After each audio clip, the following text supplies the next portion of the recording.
Hi there. In my Mac PC, I don't use any Wi-Fi connection but an Ethernet cable for internet. Here you can see, there is no Wi-Fi. But the browsers are still working.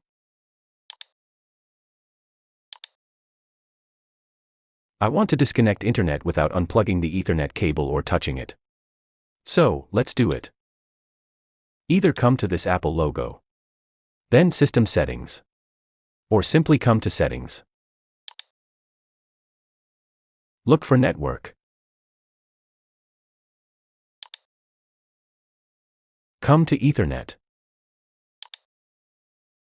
Finally, click on Make Inactive. Now, I am checking if the net is disconnected.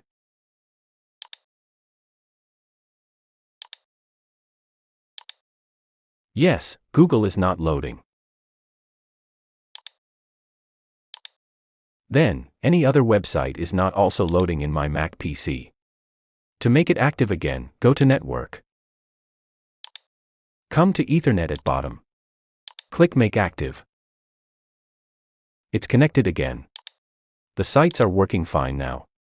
So, this is how you can disconnect your internet from Ethernet connection without unplugging the cable and reconnect it. Hope you found this video useful. Please be with us and also subscribe to Joseph IT. Goodbye.